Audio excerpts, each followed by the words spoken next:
Okay, we are live streaming. Good morning, everyone. I'm going to call the meeting to order. At this time, I would like to remind council and municipal staff that this meeting is being live streamed to the public. All council meetings are also recorded. Recordings will be available to the public on the township's YouTube account. Physical attendance of the public at this meeting is restricted due to the COVID-19 pandemic. This meeting is held electronically under Bylaw 2020-70 to amend Procedural Bylaw 2018-117 pursuant to Section 238 of the Municipal Act 2001 as amended. This morning we will be again foregoing the national anthem due to the electronic Zoom meeting and our inability to actually do that on Zoom. We'll move instead to the adoption of the agenda. Now, there are some amendments to the agenda, so I will go through those with council first before I ask for a recommendation. First, this morning, I'm not going to be delivering a mayor's address, so please note that. Under delegations, 6.2 will be a statement by Councillor Poplinski. On our in-camera agenda, 17.1, we are adding number 3, Kingdom Holdings verbal update. And under new business, 15.1, we will add a resolution of support for the EORN gig project for council's consideration. So with those amendments, the recommendation is that the regular council meeting agenda for Tuesday, March 16th, 2021 be approved as amended. Could I get a mover, please? Moved by Councillor Wilmer, seconded by Councillor Poplinski. All those in favor? And that's carried. Is there any disclosure of pecuniary interest this morning? Councillor Wilmer. Yes, I have a disclosure for item under public meeting and planning matters, 12.1. The applicant is my brother-in-law. Okay, thank you. Just looking here. Just give me 1 second to make a note.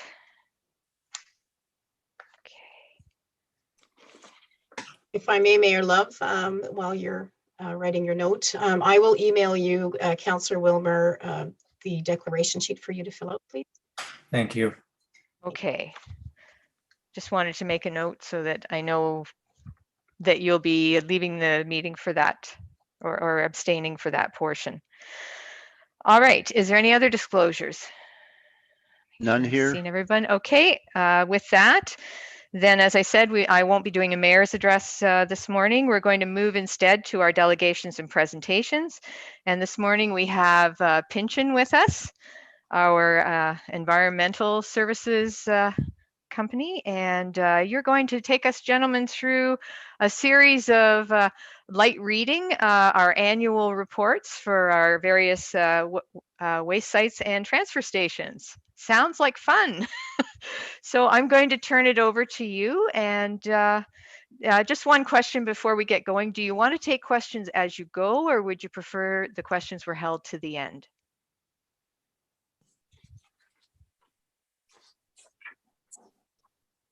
Oh, okay. I'm on mute, sorry. It's yeah, okay. I'm indifferent, whatever works best for the council and staff. That work. Okay, so maybe council, as we'll be going through them one at a time, if you have questions on that report, then I would suggest maybe as you go, if there's something that triggers a question in the presentation, and then when we're gone through the presentation, if you have any additional questions that weren't covered in the presentation, we'll do that, because it is a fair amount of material for us to get through this morning. All right, so with your patience, Tim, we will turn it over to yourself and Jake to take us through, I guess we're doing Radcliff Waste Transfer Site first. Excellent. Yeah, good morning, everyone. Thanks for the opportunity to have Pinchin here and present the findings of our reports. So the first thing that we were retained to do as part of the the multi-year project that we've been working on is just the annual 2020 annual monitoring report for the Radcliff Waste Transfer Site, and that's required as per the license for that specific site. And once we come to an agreement on the content of that report, we're going to forward that on to the MOE to satisfy that condition of the license. So yeah, so the Radcliff site, I think everyone knows, but just to put it in perspective, it's a closed landfill site. It's currently used just as a waste transfer station. So there is no active waste disposal being, no waste is being buried at that site anymore. The site's reportedly been capped for a number of years now. And, we continue to monitor the performance of the landfill to get an idea of the effectiveness of the capping activities and like the closure activities and closure strategy, and see if over the long term the historic waste deposits are having any potential influence on the groundwater aquifer and ultimately the adjacent surface water receiver. So as part of the 2020 annual monitoring report, we are required to sample a series of monitoring wells, as well as the surface water body adjacent to the site, as you can see from the map that Jake has up here. And groundwater flow is from the landfill site to the northwest towards the creek. In general, we're not seeing anything surprising or anything different from previous years. And as part of this program specifically, we sample wells number 1, 2, 3, 4, 5.1, and 5.2. The additional wells that are here were part of a supplemental study, and that's a separate report, and we can talk about that as well. Yeah, so like I said, in general, the findings are very consistent with what we've seen in previous years. There's nothing that's too alarming there. We did have some hits at MW5, which is close to the river, that suggest that there is somewhat of a groundwater plume impact kind of in that area. But through the supplemental work that we did, we can actually see that the heart of the plume, these are chloride concentrations that Jake is showing us here now. And chloride is like one of the most generally accepted landfill tracers. And you can see we kind of installed additional wells to get a feel for where the heart of the plume coming off the waste disposal site may exist.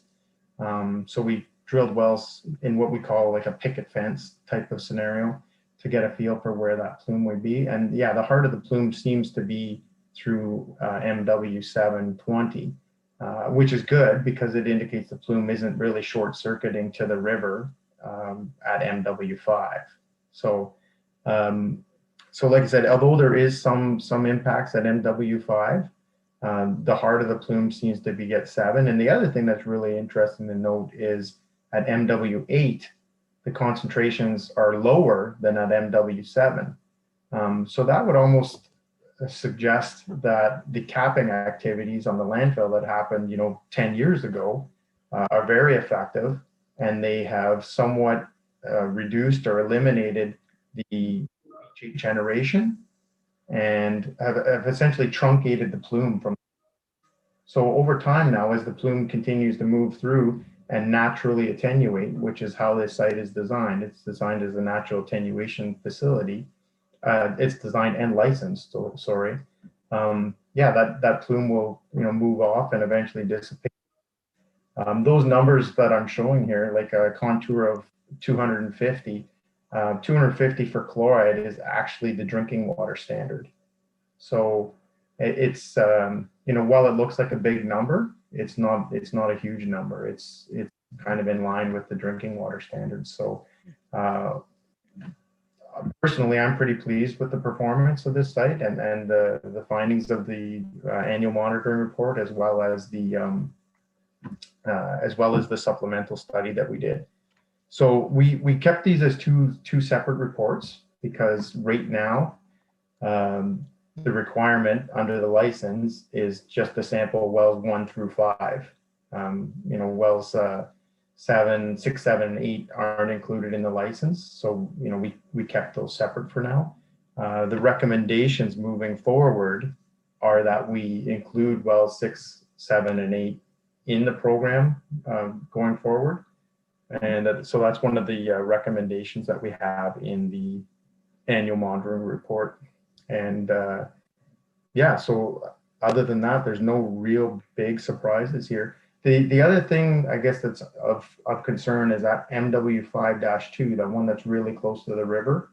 We did see some stuff there that was that are considered volatile organic compounds, like 1,4-dichlorobenzene, stuff like that. It's really interesting to see that at well 7, you would have expected, given that that's the heart of the plume, if you saw it at 5, that you would see it there as well, but we don't. There's actually non-detectable concentrations of the volatile organic compounds in any of the other wells. So that seems to be really localized to the MW5 series wells. And we'll continue to monitor those parameters as well, as per the license and as per our recommendations, just to continue to have an understanding of, the delineation both vertically and horizontally of where that plume is.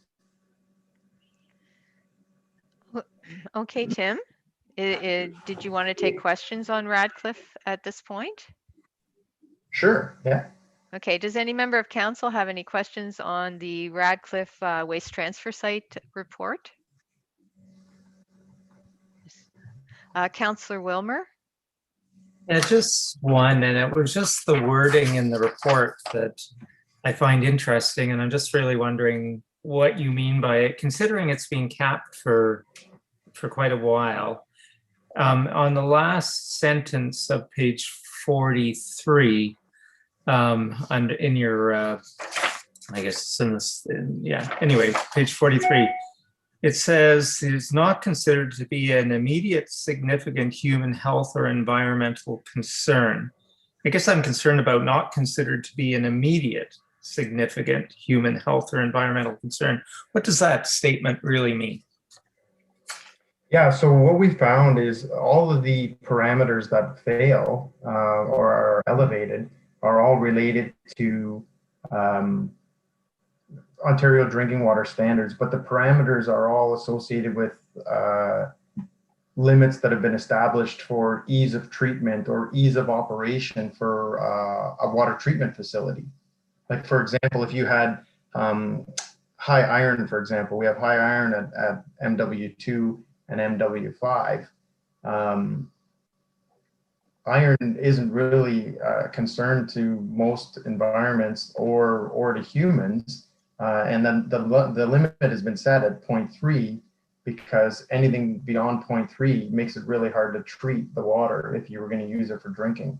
So, given that we're not using the water in this area for drinking, it's not an immediate concern. Like, we want to continue to monitor it and make sure that it's not getting worse to the point where it would, reach limits that could potentially be detrimental to, aquatic habitat or stuff like that in the creek. But right now, at the current concentrations, like I said, although they exceed the limits that make it hard to treat, it's not a big issue. Okay, thank you. Okay, are there any other questions on the Radcliffe waste transfer site? Oh, sorry, Councillor Wilmer, did you have another question? Yes, I did. Just for clarification, when I see, there's a couple of things that when I see the words concern me, and the number, I guess at the bottom of page 42 is arsenic at monitoring well MW2. What sort of level? That's just in the spring. What sort of levels are we getting there, and how severe is that? Question. Hang on, I got to dig it up. So the interesting thing that we see there is, we only saw arsenic in the spring. By the fall, we were back down to levels that were back in line with, with the Ontario drinking water standards. So this is a beast of a report, Jake.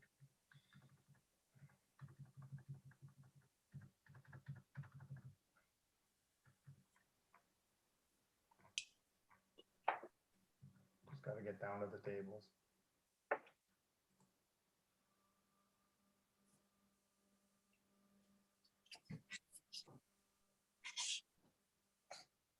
Jake, do you have the tables handy? Mine is froze here now.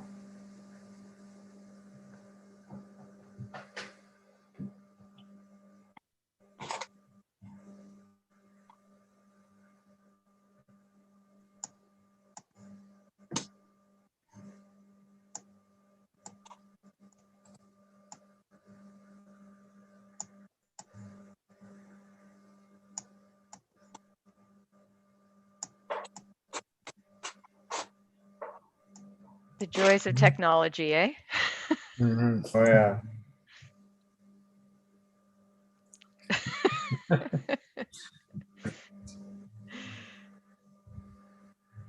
Okay, Jake's aware of us. I hope if he's speaking, he knows he's muted. Yeah, I'm trying to find these tables. Okay, no, fine. I just wanted to make sure you knew if you were telling us a brilliant explanation, it was going to be lost on us. So, okay, so I actually got it up here, Jake. Yeah, so let me just pull up the first that MW2. Yeah, so that one there is peculiar because since 2010, arsenic at MW2 has always been non-detect. And then, yeah, in the spring of 2020, it went up to 0.005, which still is actually below the drinking water standard, but it exceeds the trigger criteria for the site, which is set at 25% of the drinking water standard. And then in the fall, the number had returned back down to 0.00, or sorry, less than 0.001. So I think, there was some other stuff that we found in the water in the springtime, like an elevated manganese, for example, that I believe iron was high there as well. Yeah, iron was almost at 10 liter. Lots of times when you get high iron and high manganese, you get like a matrix interference in the lab. So that's why you can get like these false positives with the arsenic. I do believe that that's a false positive with the arsenic. So Jake, maybe that's probably a really good point. That's worth mentioning in the report that we probably think that's a false positive because it's returned back down to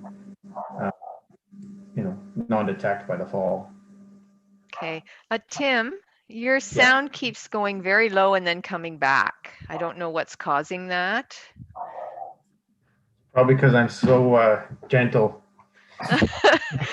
It might be because you're turned away enough from your mic that we can just barely hear you. I just wanted to let you know so that you can speak a little louder because I know Sure. it's challenging dealing with this whole Zoom thing. Yeah. Sorry. Well, because I'm looking at the other screen, so I'll talk to this one. Okay. All right, Councillor Wilmer, did that answer your question? Yes, it did. So you're assuming it could be a false positive. I did lose you on part of the answer, but I did catch that part. Yeah, Jake and I will make that amendment to the report. I believe that's a false positive. Okay, thank you. Are there any other questions on the Radcliff site? Okay, any questions from staff on the Radcliff site? Okay, no, I'm not seeing any. Great. Okay, Tim, could we move on to the Barry's Bay waste disposal site? Certainly.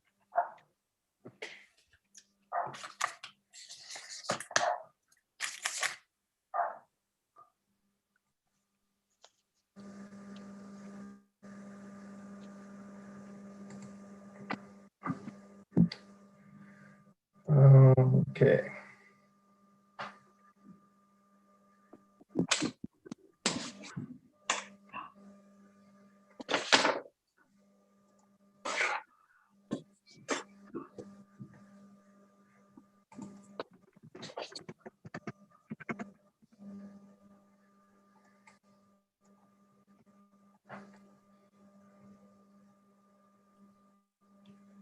All right, so Barry's Bay, I got it here now. So for Barry's Bay, again, everything was done in accordance with the license, which dictates, the sampling program, the requirements of the program, the parameters, and what we need to test and compare to. So for drinking water, or sorry, for groundwater, we compared everything to the drinking water standards. And then the trigger program, which is referred to as guideline B7, which is, a fraction of the drinking water standards. And then for the surface water sampling stations, that's SW1, 3, 4, and 5.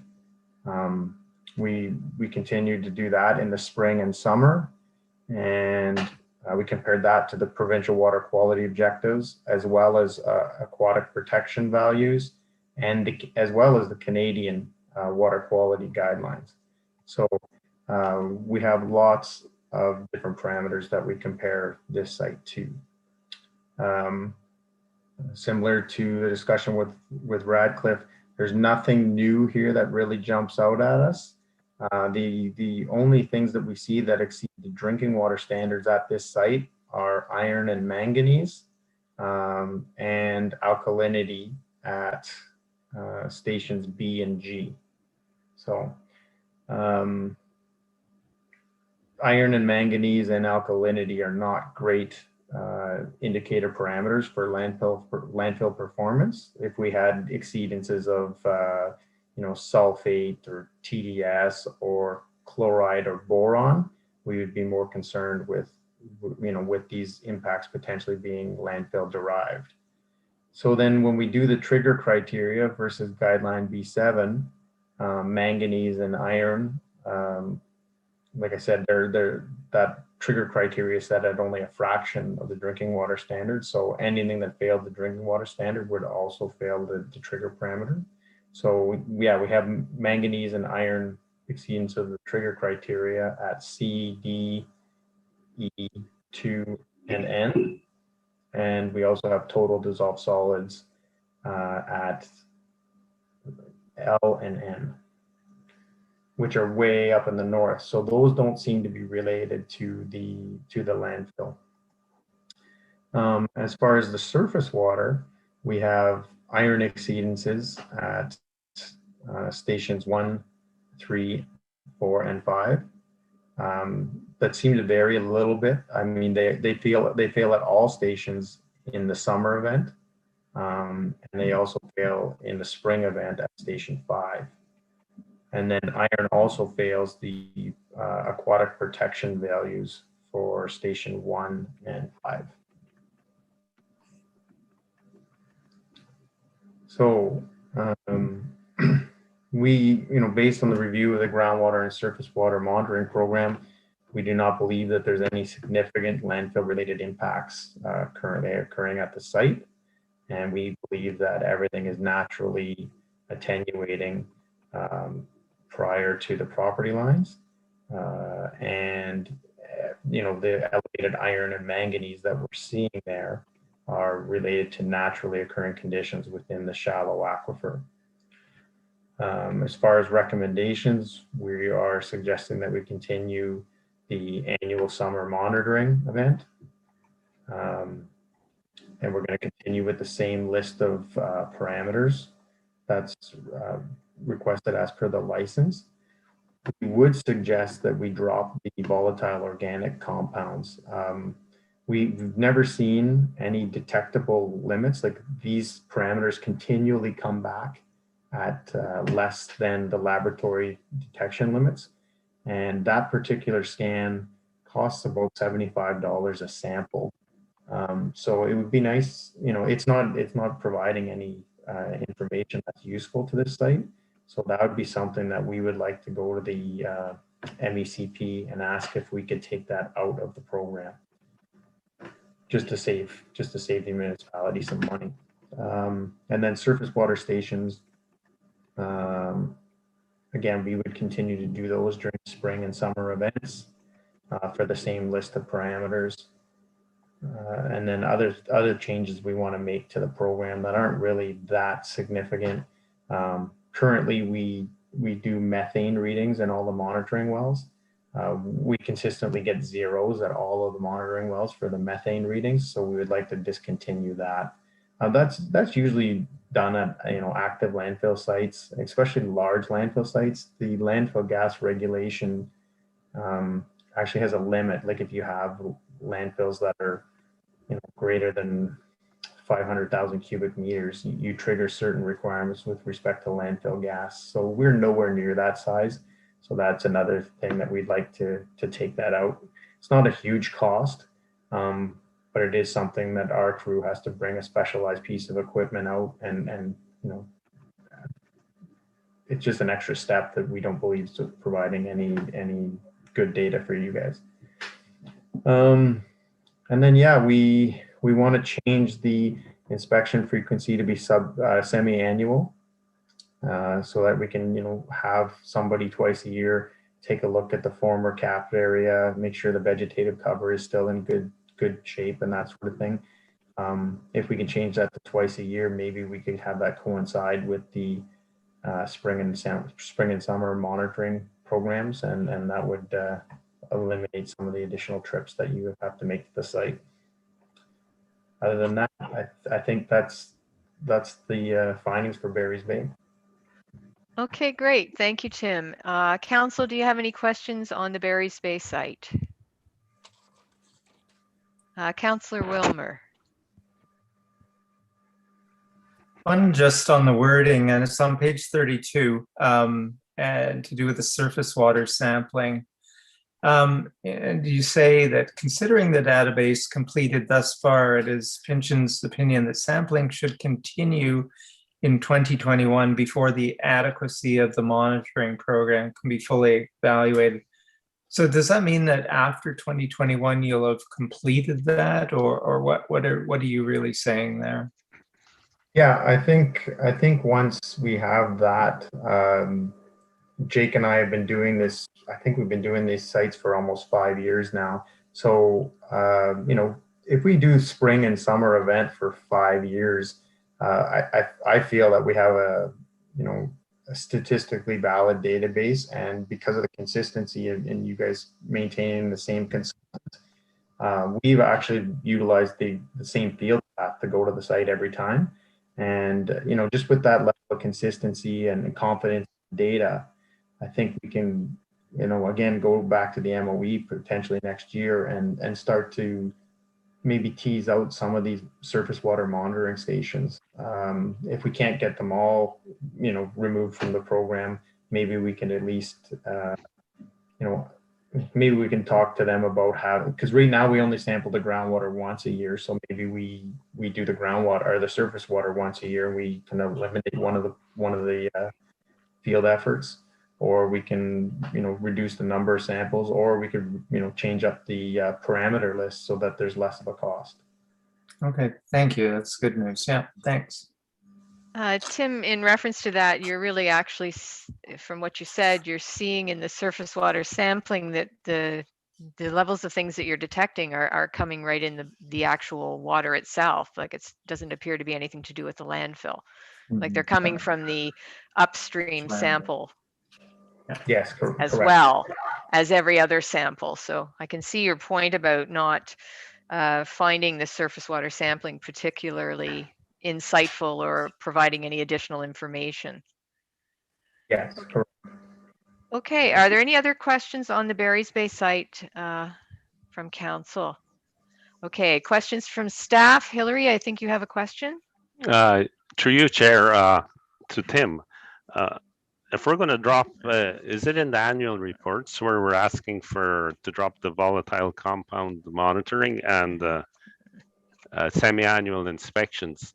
If we do that, I believe the request has to come from the owner, and would that include a cover letter for the annual report, or how would we proceed? And I don't think it's enough just saying it in an annual report. I believe it has to come with a cover letter.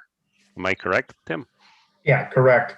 Probably, Hillary, what the best approach is, submit this report as it on its own, and it'll just go into the MECPQ you know, and they'll figure out when they're going to assign a reviewer to it, and it may be years. So yeah, to bury these recommendations solely in this report could take years before they actually agree to it. So what we generally do is, yeah, we put this report in, we make sure that we check off the box that we're in compliance and we submitted the report by the deadline, but then we would submit like a supplemental letter or a memo after the fact and say, like, based on the findings of the report, we would like to make the recommended changes to the program. And that kind of prompts them to either more quickly review the report or just to agree and go ahead and move on with those changes. But yes, you're right, it can't just be buried in this report. There has to be a separate document with that ask.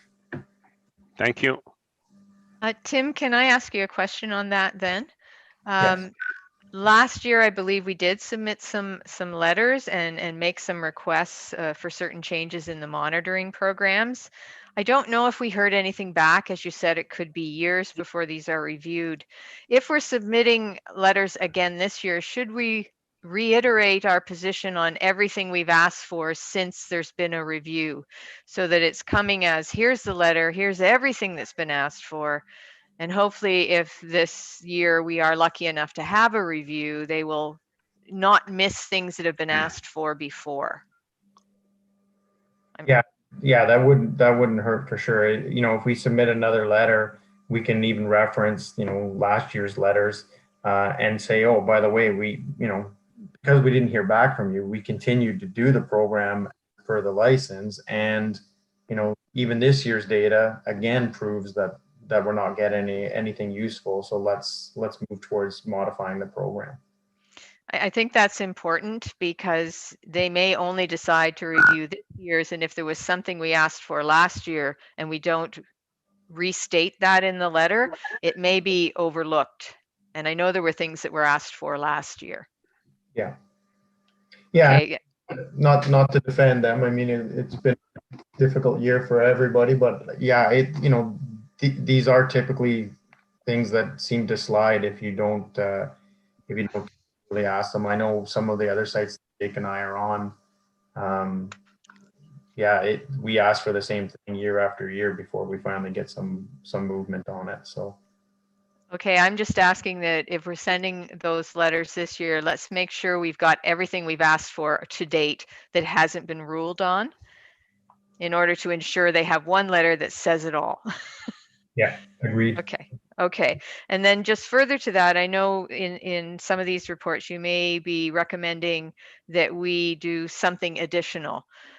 Do we start that immediately if that's your recommendation, or do we await the MECP's pleasure to let us know that they concur? When you're adding stuff, they don't really care. It's when you start to take stuff away from the program that they want to approve things first. So we can add as much as we want, for due diligence purposes. So yeah, I mean, we don't have to wait for them to add stuff or to do extra tasks. Okay, so council will presume that if you're recommending something be added, obviously the purpose is to ensure that you have good data going forward if there's the potential of an issue. That's why you're looking to add something typically. So we're going to assume that if you've recommended it be added, that you are going to proceed with that addition. Yeah. Yes. Okay, just wanted to make sure council's aware of that. I just wanted to know for certain whether a recommendation to add also had to await the MECP's pleasure. Yeah. So actually, the one thing that I didn't mention for Barry's Bay that I think is relevant is, given that there's multiple years between events when the MOE comments on the reports, that is one of the recommendations we want to make. Like the water quality here is very, very stable. Like we do not see changes from year to year. So rather than writing a report every year, we're recommending that, Jake and I would provide a summary to the municipality as to, just to say, yeah, everything's cool. Everything looks the same as it was last year. But we would only submit a formal report to the MECP on a 2-year basis for Barry's Bay. Just because it's almost a bit of a waste of effort for us to write a report every year that says the exact same thing. Well, exactly. And I think these are all the things I'd like captured in those follow-up letters to make sure that we're not missing any of the things, because I think you actually recommended that last year as well. Yeah. If not for this one, for one of the other landfills. So again, that's why I'm seeking a summary letter that ensures they've got in one place everything that is our ask. And if we continue to add to those letters year over year, then hopefully at some point they will get to one set of those letters and we'll get caught up. Yeah, we have been pretty successful recently on, you know, some of the asks that we're sending in now. I don't know if it's because the MECP staff is working at home, but I know like some of the sites, without telling tales out of school, like some of the sites down in the Kingston area, we submitted a request this year, and again, it was an ask that we've made year after year after year, but this year we submitted something and we actually got a response, and you know, there's an agreement there to remove almost 30 sampling stations from this one landfill site. So it's a significant savings to that client. So maybe with, you know, maybe with the current work situation, maybe there isn't a, you know, some advantage. Maybe we'll actually have some movement this year. Well, that would be wonderful, because I know there is some cost savings that we could be realizing if the reports were reviewed and the requests were considered. Is there any other questions from council or staff on the Barry's Bay landfill? Okay, I'm not seeing any. How about Tim, can we move on to the Paw Lake waste disposal site?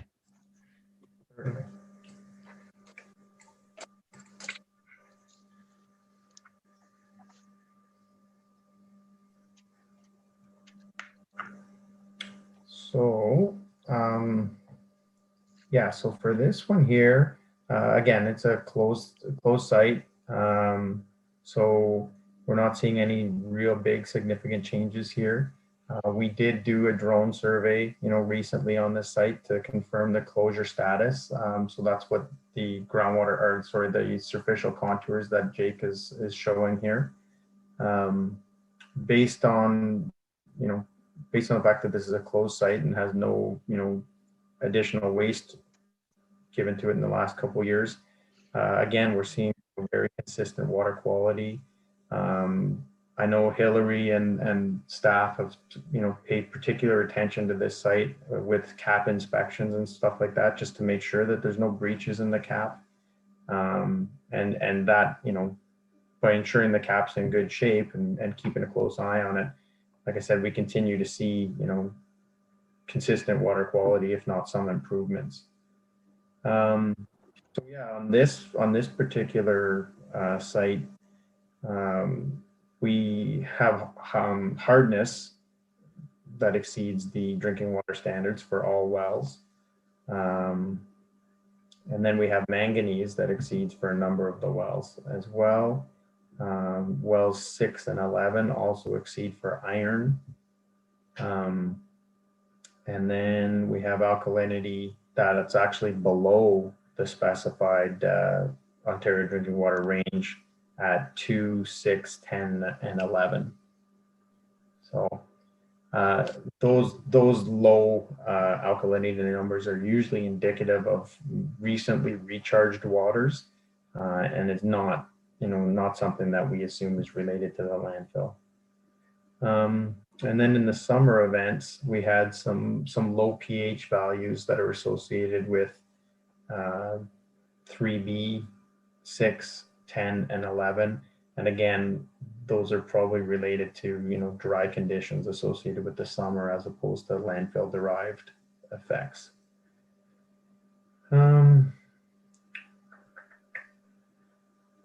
So we also do surface water at this site, with 6 being a background station, and then 5 being, you know, our near field site, and 2 being, you know, our far field site, and 1 being the ultimate receiver.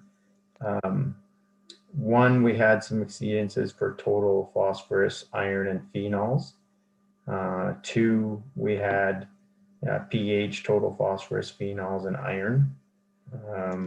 And then 5, we had, again, the depressed pH, and that was it. And then 6, we had, pH exceedances, total phosphorus and iron. And iron actually was so high in 6 that it also exceeded the aquatic protection values during the summer event. So given that our background, station seems to naturally have, pH problems, total phosphorus, iron, a lot of the exceedances we see in the other down gradient or downstream stations are probably attributed to, elevated, natural concentrations as opposed to landfill derived effects, I think is our conclusion there. Yeah, so as far as our recommendations for this site, again, we propose to continue to monitor the site during spring and fall. There was some MOE comments we received in 2018, and they wanted to, their recommendation was the same, that we continue to monitor it, and reporting should continue as per the frequency previously agreed to. And yeah, iron was high at SW2, and we think that's related to high background levels because it's failed there for the last 5 events. So we don't think that that's anything that's landfill derived. So this particular site, even though it's closed, given the 2018 MECP, we're continuing to do this report annually, but I think this is another one. It's not in this report, it's not in these recommendations, but I'm almost inclined to suggest to the municipality that for all of our closed landfill sites, we try and push that the reports are done on a biannual basis as opposed to an annual basis. Okay. Is there anything further, or do you want to take questions on Paw Lake? Yeah, we can take questions on this one. Okay, any questions from council on the Paw Lake site? I am not seeing any. Any questions from staff? No? Okay.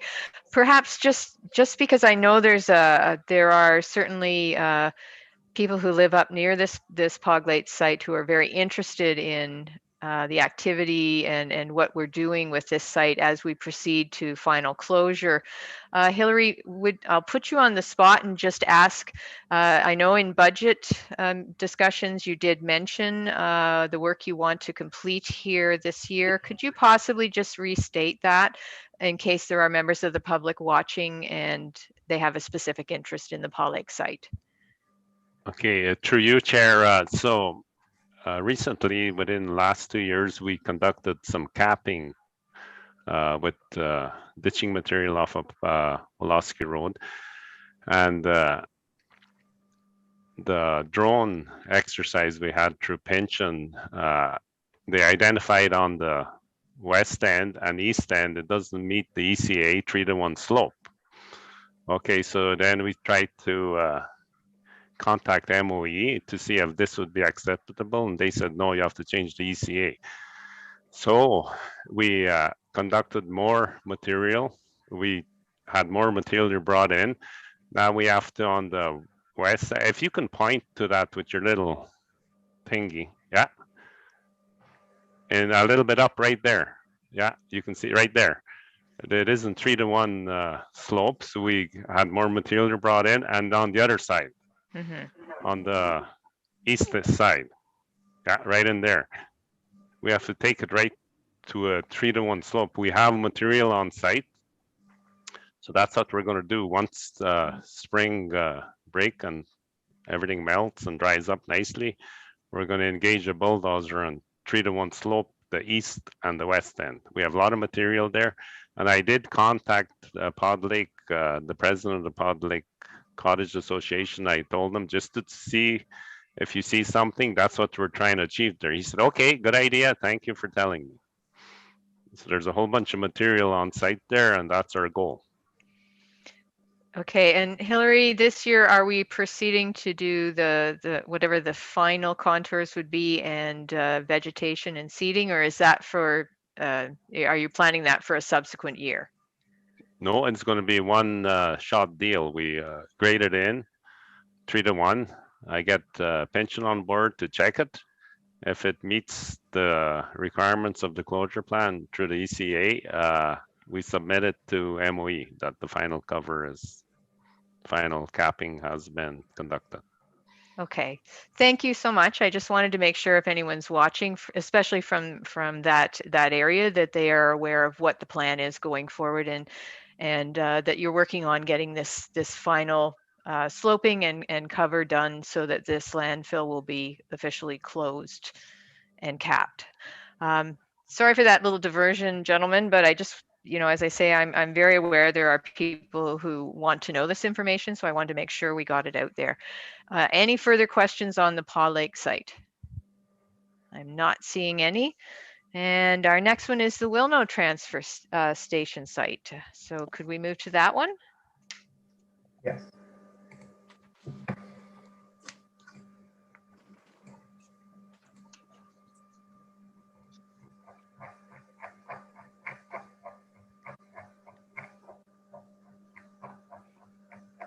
So yeah, so the Wilno site is operating as a transfer site, and any waste that's received at the site is transferred to Bark Lake, and any recycles that are received go to, I think it's called the Ottawa Valley Recycling, and they take care of that aspect for you.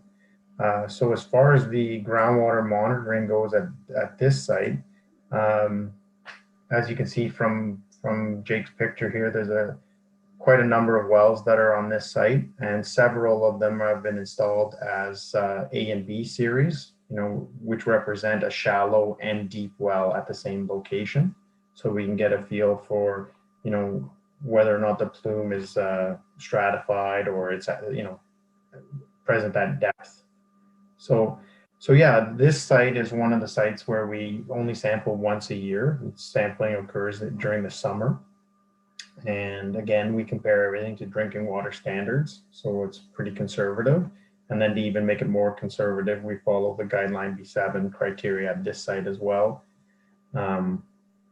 which is even more strict than the drinking water standards. So at this site, wells 2, 5A, and 7A exceed the drinking water standards for total dissolved solids, and manganese also exceeds at 7A. So the location of these wells and the presence of those contaminants may be indicative that there's some other effects that are going on here. The groundwater flow direction at this site is actually towards the southeast, so it's probable that well number 2 and 5A, especially because 5A is the shallow one, they're being influenced by road salting activities associated with Highway 60. So and we see that in there's an elevated chloride concentration that exceeds the guideline B7 criteria for BH2, BH5A, and BH5B. So we believe that the elevated TDS readings are associated with the elevated chloride readings, which are associated with the highway maintenance activities and not landfill derived. Other than that, there's no other exceedances on this property. So, our recommendations here are that we continue to do the monitoring once a year. Again, we'd probably, want to push this report to every 2 years if we could. And we need to track the volumes of material that come into this site and where they go. So it's not enough for us just to say that, any waste that we receive here is transferred to Bark Lake. We need to have an idea of the volumes that are being moved around. So that's one of the requirements that the MECP has asked for. Yeah, other than that, I don't think there's anything really too surprising at Wilno. Okay, thank you, Tim. I'm assuming you were tracking the volumes at the Radcliff site as well because it's a transfer station. Do you have to track them there as well, the volumes coming in and going out? Yes. Okay, any transfer station, then that's just standard practice. Tim, could I just ask, in terms of naming of wells, I noticed you said that they're a shallow and a deeper well when you have an A and a B. Is A always the shallow one and B deeper? Is there some standard in naming them? That's Or is it yeah, random? that's the way Jake and I do it. Is A is always the shallow and B is always the deep, and of course in this case there's at number 4 there's a C as well that would be even deeper still. You know, we unfortunately we didn't put these ones in, so I'm not sure, but I think in table 1 of our report we actually present the well depths for each one. So that's something that we could you know, we could look at and confirm, or you know, the reader can look at and confirm.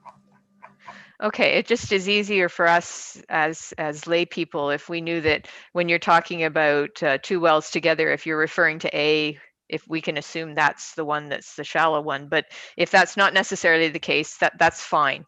I just wondered if there was some sort of convention for naming them A, B, and C in this case. So that was merely what I was hoping there was a convention that Yeah. was maintained throughout, because it just helps us to get a better grasp of what you're talking about.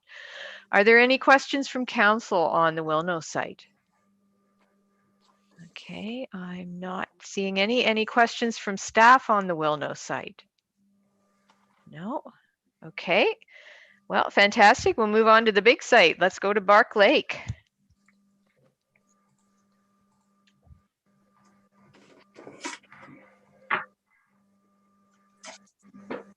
Yes, the big site indeed. So Bark Lake is a site that we sample groundwater in the spring and the fall.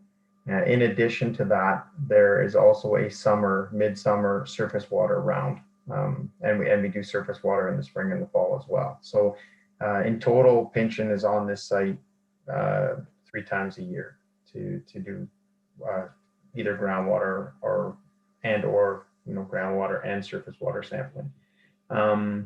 So yeah, there's quite a large monitoring network at this site. As you can see from Jake's figure, there's a lot of monitoring wells here. Again, some of them are installed as multi-level wells, and some of them, you know, that are closer to the site are just solo wells, such as number 4 and number 8. Those seem to be some of the older wells on the property. Surface water is collected from the downstream or down gradient receiver.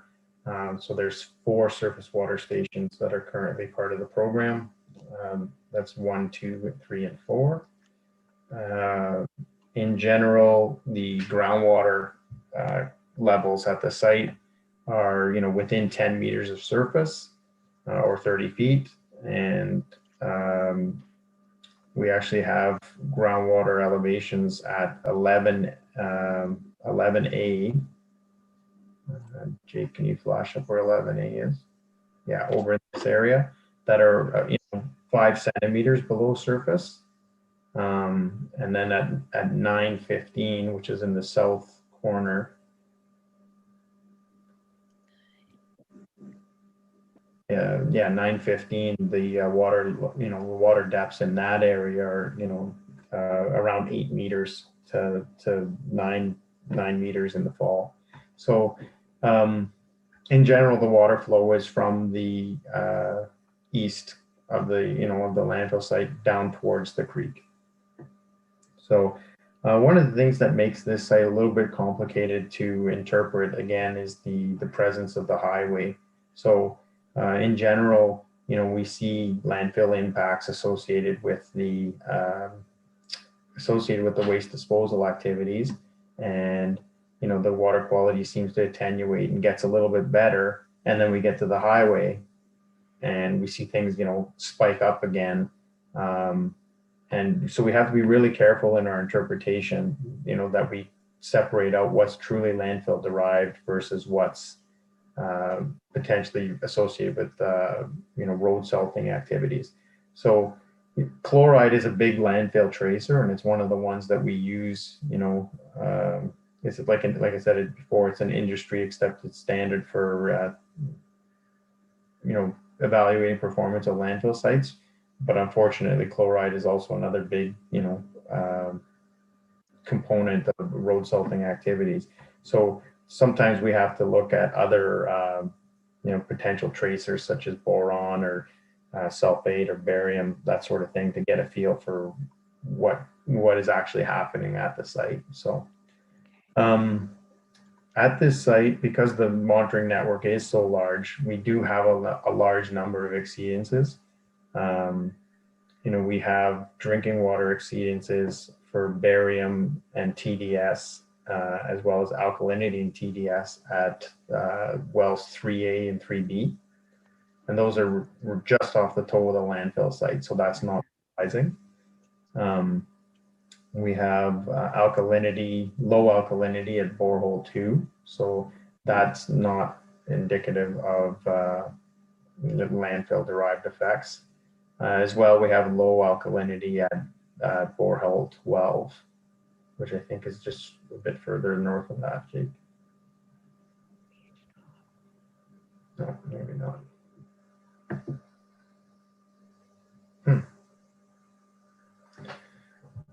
Jake will have to add borehole 12 to that figure. So yeah,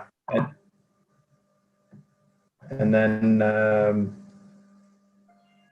yeah, we see iron and manganese is prevalent across the entire site. Like we see those exceedances at 3A, 3B, 8, 10, 7,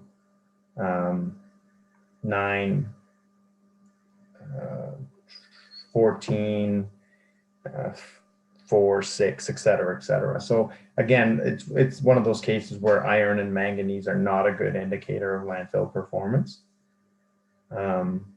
So then on this particular site, there is a trigger mechanism criteria. Again, it's based on guideline B7. So yeah, it starts with wells 6A and 6B.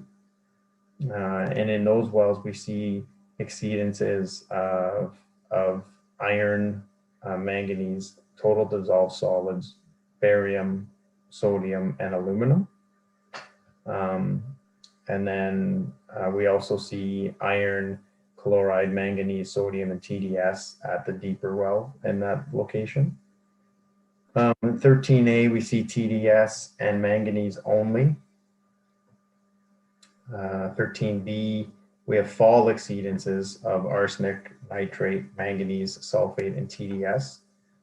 So the presence of arsenic and nitrate only in the fall is something that we have to reevaluate through future monitoring events, because like I said, they didn't happen in the spring, so those might be a false positive.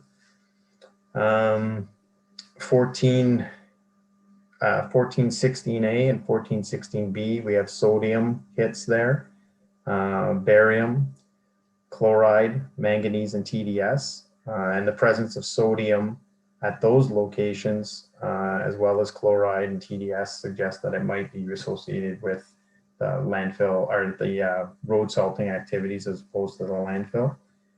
Similarly, at 1417 A and B, we have chloride, TDS, barium, iron, manganese, and in the spring we had aluminum at number 17B. So for the most part, the you know, again, this is very consistent with what we saw last year, and you know, a large number of the consistent exceedances that we're seeing are not health related parameters. So like I said, it takes a little bit of extra time on the interpretation on this site, just because we have to differentiate between what's landfill derived and what's potentially, you know, associated with the highway maintenance activities. For the surface water stations, we did see, you know, some exceedances of the provincial water quality objectives at station number 1. We had chromium in the fall, and we had iron in the summer and the fall. We had phenols at surface water station 2. Sorry, phenols and iron during the spring events at station 2. And then at number 3, we had iron at the summer and the fall. We had phenols in the fall. We had phosphorus in the summer and the fall. And then lastly, at station 4, we had iron in the summer and the fall, and phenols in the spring. So, you know I went through that really quick, but there's a lot of surface water exceedances.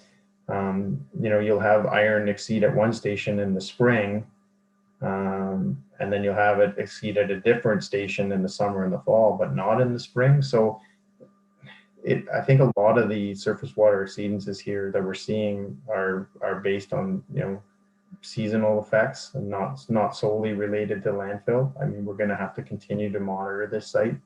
And we did see an elevated cadmium at surface water 3 in the spring, and we didn't see it again. So again, there's a lot of discrepancies in the sampling program, and we have to collect some additional data here and really put some focus on collecting, even duplicate samples in a couple locations to make sure that we have some confidence in the data. For this site, there is a trigger mechanism, and the downstream stations, SW3 and SW1, are considered the compliance points. So if we look at SW1 and SW3, we had barium, alkalinity, chloride, iron, color, manganese, sodium, strontium, TDS, that satisfied, everything satisfied the trigger mechanism except for those parameters at number 1. And then similarly at number 3, we had aluminum, and then we had, barium in the summer, calcium in the summer, chloride in the summer, color, iron in the summer, manganese in the summer, magnesium in the summer. So the list goes on, but I think the reoccurring theme here is the summer events seem to have a lot of exceedances in them.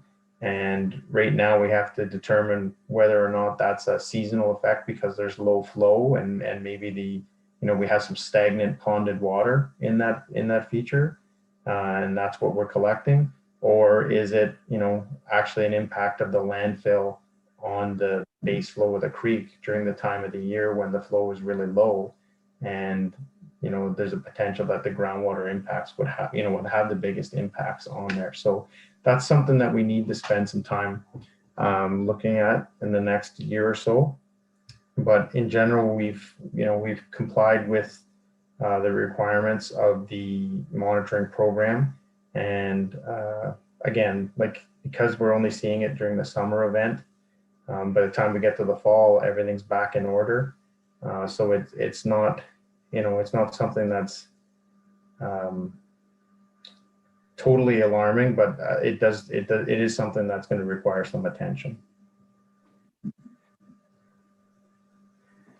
So the other thing that we did on this particular site is we introduced Piper plot analysis, and what that does is it types the different kinds of water, because it's one thing for you to look at concentrations and just say, okay, this well or this surface water feature has really high concentrations, but it's the ratio of those concentrations that really helps you determine what the characteristics of the water are. And, you know, through the Piper plot analysis, you're able to plot the chemistry, you know, on a graph visually, and you can make some good, you know, relationships between landfill derived impacts, let's say, versus road salt, because they show up as different, you know, different impacts.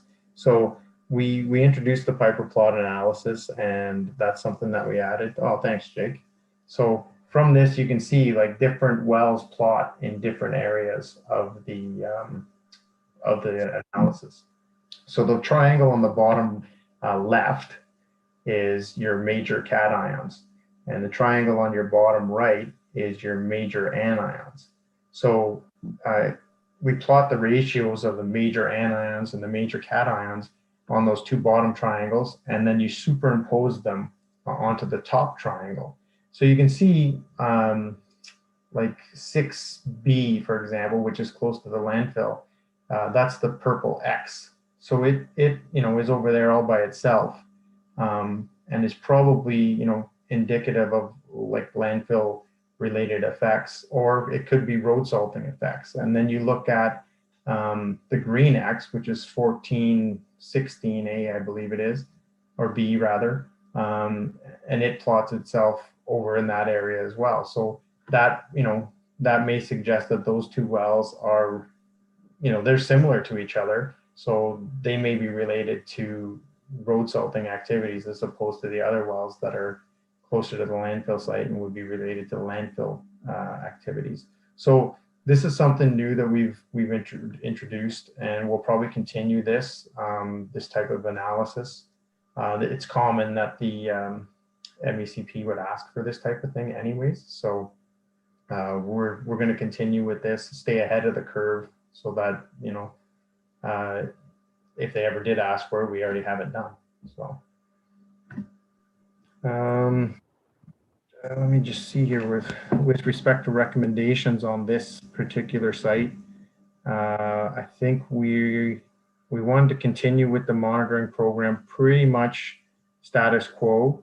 We did want to remove wells 7, 10C, and 11A from the sampling component. We're probably going to keep those wells as part of the program, like we wouldn't ask to decommission them or anything like that. What we would just use those wells for water levels as opposed to collecting samples. Wells 915A and 915B, that's down in the south corner. Those wells don't seem to be impacted, and on top of that, they seem to be very, very similar, especially when you look at Piper plot analysis and that sort of thing. So I think those two wells are giving us the exact same data. So that's another one where we're probably going to keep both of them alive, but maybe just sample one of the two if the MECP was in agreement with that, just so we're not collecting redundant data. Borehole 2, we're going to continue to use as a source of background for the shallow wells, and borehole 12, which is way, way to the north, Jake, by the way, is going to continue to be used as the background for the shallow and deep wells. At well 3A and 3B, right at the toe of the landfill site, we did notice since 2017, we've started to see a bit of a benzene hit there. So we're recommending the addition of VOC's analysis at 3, 9, and 14 to make sure that we're not seeing it go towards the creek based on the groundwater flow direction.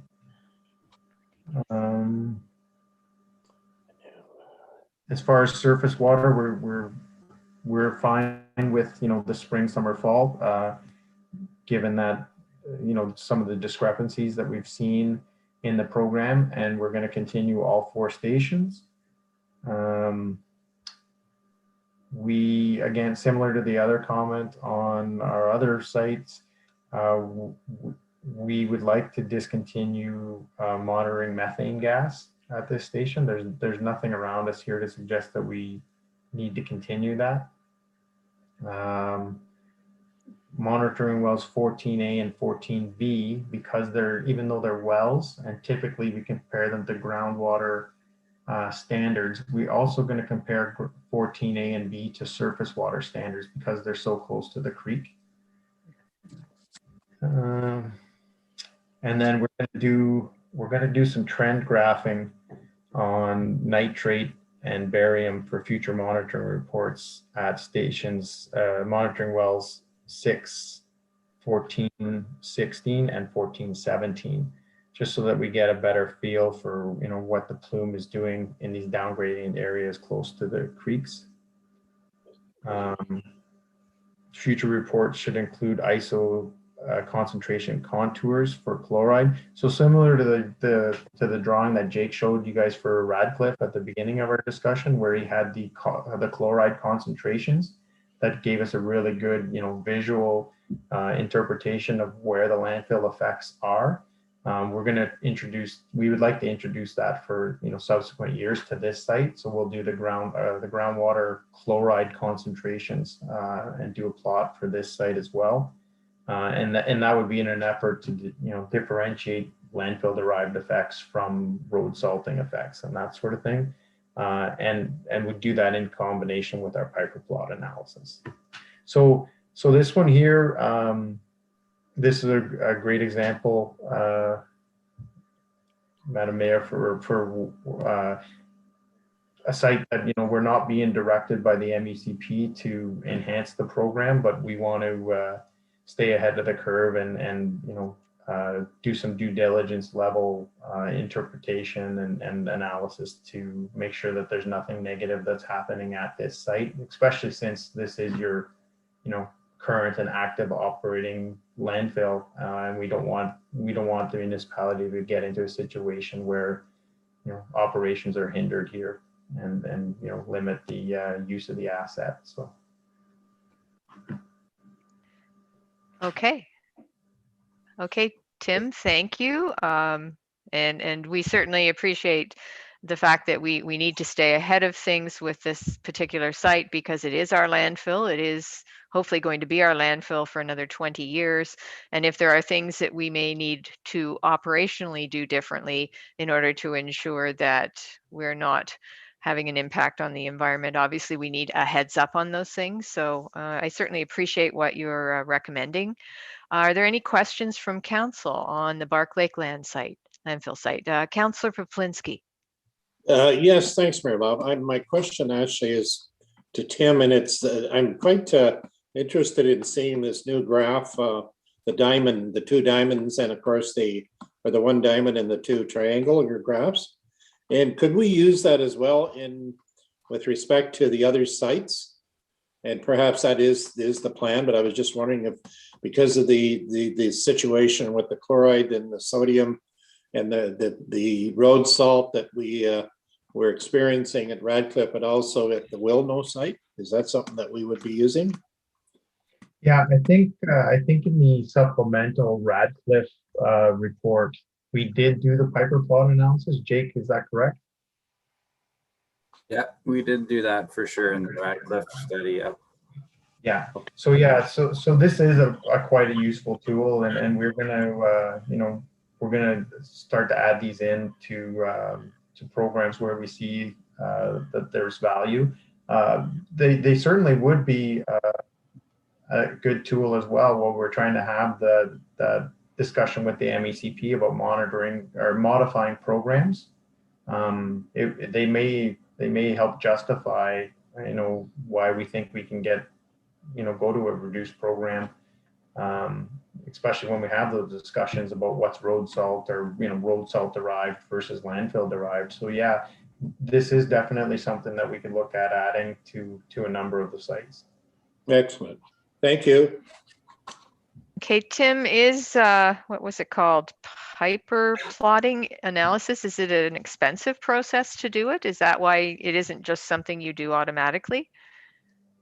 No, it's not. We have to make sure that so one of the limiting factors is you have to make sure that the analysis that you're conducting on the wells, that you have the right parameters in order to do it. So some of the licenses don't require us to collect all of these parameters, and that's why we haven't done them for all of them. But it's not a real large cost to add, some of these parameters like sodium and sulfate and that sort of thing.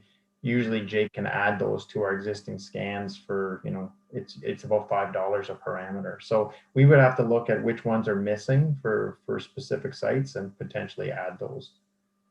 And maybe you don't need to add them for every well. Maybe we just do it for, problematic wells. Okay. All right. So I think obviously in the sites where you've been consistently having to express to the MECP that there is a road effect. If the data is there, they certainly might be worthwhile putting those in along with the Radcliff. I would assume that would just be the Wilno site. Yeah, where there's I a think road so. salt effect. Yeah. If the data is there to do it. Would council have a concern with adding that to the monitoring of Wilno? And I guess you've already engaged in this with Radcliff. Not seeing any concerns with that. If you have the data.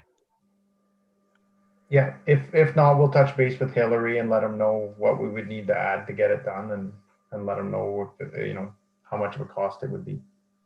Okay, because I mean, obviously, if it's easier to prove to the MECP that the impacts you're seeing are from road salt by the use of this particular methodology, that is going to assist us in gaining some traction on biannual reporting and things like that, the things that we're asking for of them. Yes. Okay. Any other questions on Bark Lake? Councillor Wilmer.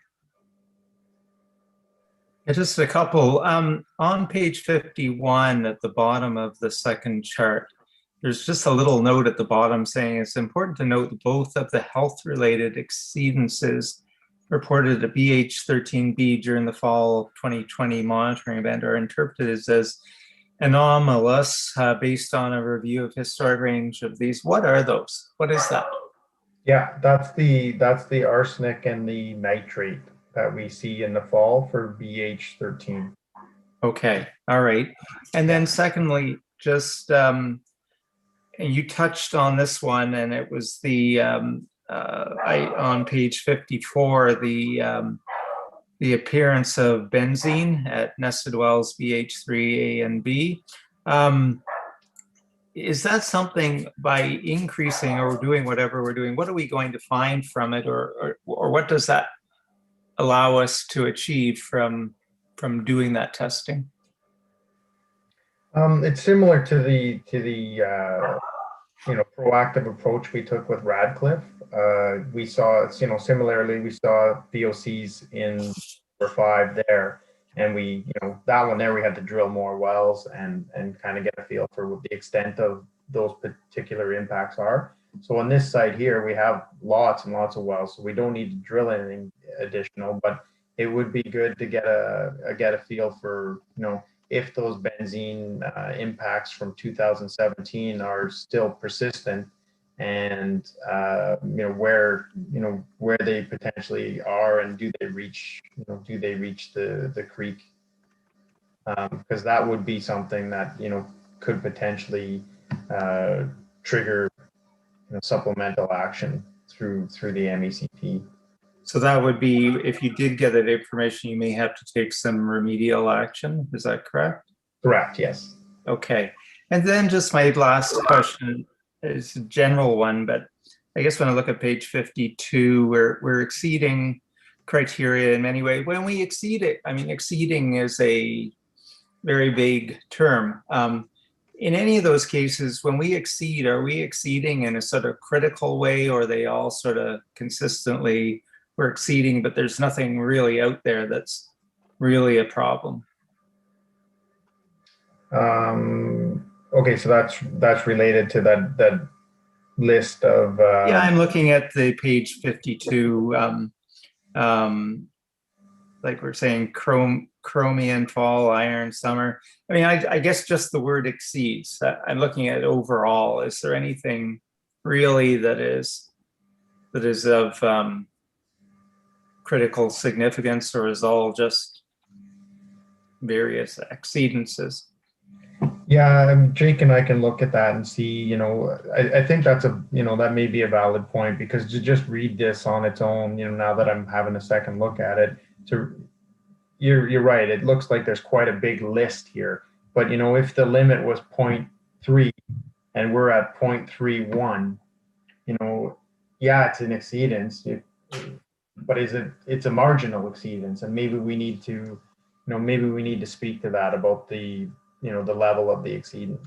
Well, that's what I'm thinking, because some of these may be just over, or just exceeding, and there's no delineation between whether they are over or way over. Mm-hmm. Yeah, that's something that Jake and I can look at, just to put some context to that. Okay, thank you. Tim, I think that would also help for our understanding as lay people, because when you say the word exceedance, to me, I get nervous, and perhaps I don't need to be nervous. As you've mentioned throughout these reports, a number of the things that have exceeded drinking water quality standards are literally in the background water. So, I mean, they're part of our landscape, they're part of our geology, and so, yeah, I guess the word exceedance, I'm with Councillor Wilmer on that. It can make us nervous if we don't really have some sense of as lay people, that it's really not, whether it's a large exceedance that's of concern versus an exceedance that is the sort of thing that happens from time to time. Do you know what I'm saying?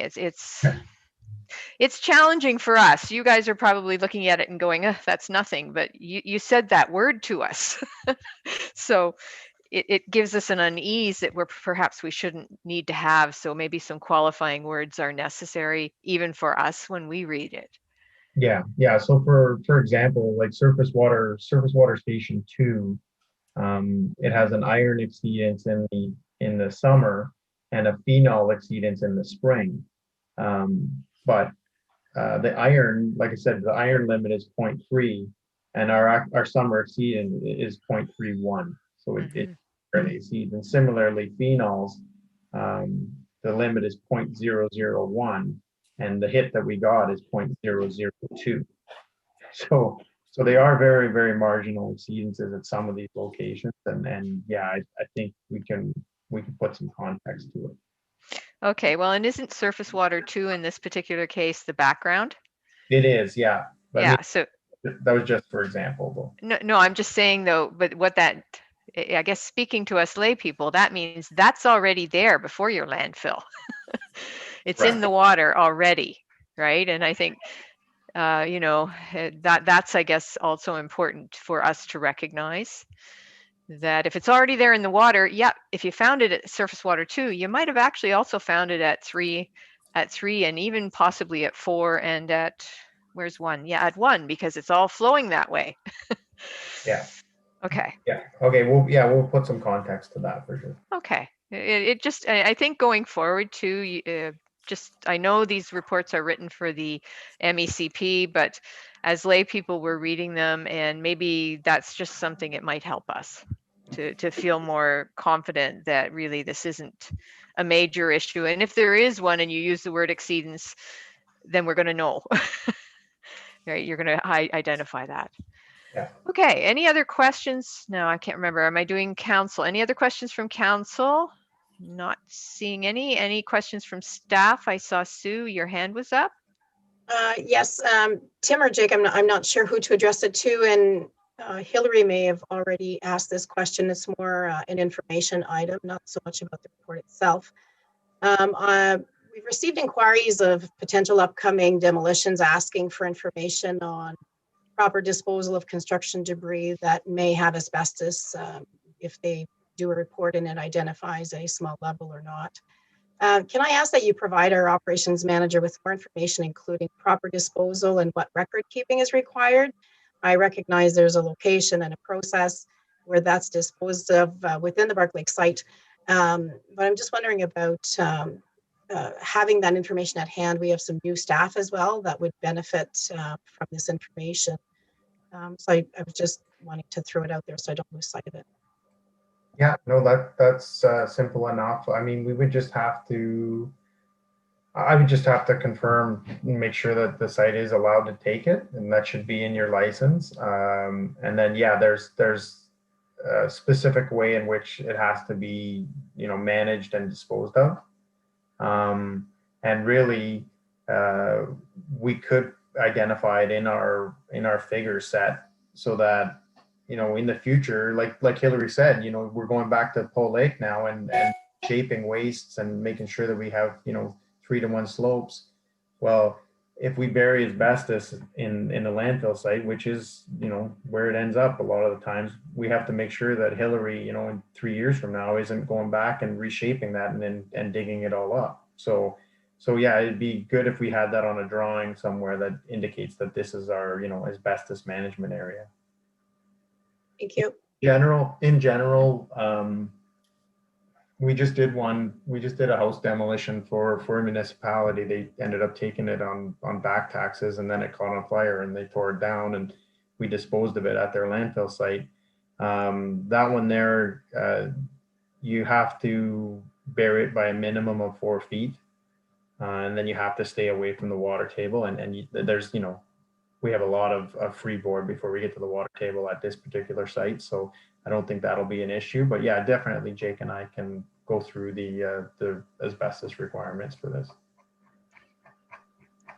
Okay, fantastic. Hillary, did you have any questions on the Paw Lake site? Sure, through you, Chair. Actually, with this COVID stuff, we're having trouble for training purposes. So Zoom isn't quite ready for training, but I believe that I've engaged Pension for training seminar in what's the date? I think April. And maybe we can talk about asbestos and the requirements so the waste site attendants would be privy to this. I have told them where to find it in the ECA, and there's requirements. So Tim and Jake, that might be something would be handy to have in the training whenever we do get to that point. And I believe it would be beneficial to everybody how to handle that demo in that regard. Yeah, the municipality that we just did the work for, to be honest, they didn't realize that they could take it at their landfill site. So the quote they got from the demolition, asbestos management contractor, he was going to ship the material, 200 kilometers away and pay tipping fees at a different municipality. So, the cost there was up near $100,000 to tear down a little 900 square foot shack. And in reality, like when we actually did the job and put it in their facility, they didn't have to pay those tipping fees because it was, their property, and it saved them probably close to $70,000 when it was all said and done. So definitely, people need to understand. Again, it's kind of like how I always get on my soapbox and preach about these sites. Like these facilities are an asset, and we need to manage them as such, and they present municipalities with very unique opportunities, as far as other things that go on within your community. So to know how to manage it properly and know what you're allowed to take, Hillary, yeah, I agree with you. Like this is something we should highlight in our training because it does come up. Okay, Tim, I think also we know that in the next couple of years that there's a former school building that is going to be demolished, and Hillary would probably have some sense of the materials that will in all likelihood be headed towards our landfill. So I think if there's good planning for those sorts of situations where the municipality is aware that something will be happening in the next year or two, I know Hillary, you can have those discussions with Tim, but I think we need to plan for those sorts of demolitions, because there could potentially be a significant amount of material, some of which may or may not be contaminated with various things. So I'm assuming, Hillary, that's something that you are in communication with Tim about, and making plans for those things we know are on our horizon. Correct. Okay. I see Councillor Poplinski has a question. I do have actually, and it's relating to the demolition and the suggestion that there could be, you know, serious consequences of putting stuff in the ground. Obviously, that's if they're requiring special training and so on. I'm just wondering, would it subject to us to requiring perhaps more monitoring wells down the road? Is that a possibility? Or do you feel that the area in which they would dump the asbestos, I'm thinking of specifically, would we have to install other wells to accommodate that? Not for asbestos, because it doesn't end up dissolving and becoming, you know, like a dissolved plume. So groundwater wells wouldn't actually catch us anything in that regard. But yeah, I think we have to make sure that these people aren't just knocking down structures with an excavator and bringing everything to us and calling it all contaminated, because that'll tie up a lot of real estate, you know, in the future that we'd want to stay away from. Really, they should strip the asbestos out, put it in, you know, well, they have to strip the asbestos out and put it in specially marked bags and specially marked bins and that sort of thing. And that's all in accordance with the asbestos management regulations. So yeah, you know, Hillary and I can have that discussion, and we can give those contractors some guidance as to how they do it and how we want to see it done in order for them to, you know, in order for us to accept it at the facility. I mean, it's your facility. You get to dictate how you want stuff done. And there are regulations out there that provide guidance and provide us with the leg to stand on, so that people just, you know, they don't think that we're being unreasonable, right? So there's definitely, you know, documents out there that'll help support us in those endeavors. Okay, Tim, I think then that what we really need is for that communication between Hillary and yourself, and just the awareness that, because we do know we have a project going forward in the next couple of years that will involve the demolition of this school.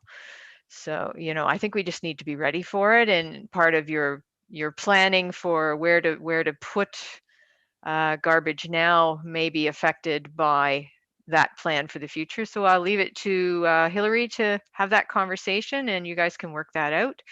And I think, as Councillor Poplinski says, that'll then give us the information that we need to provide to the contractor who will be demolishing the building, so that we can all work together. Any other questions on Bark Lake? Oh, Sue?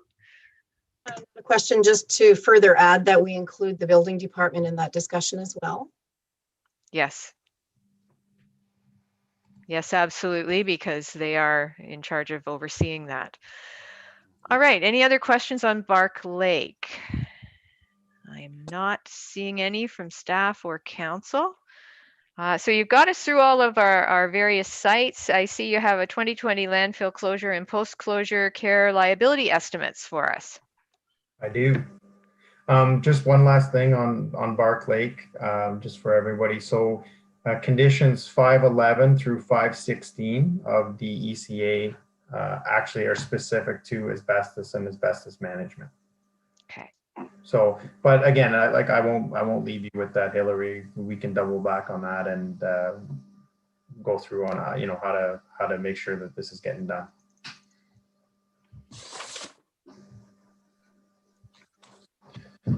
All right, everybody's favorite topic, the landfill closure estimates. So what we did on this, we tried to keep the format consistent with last year's approach.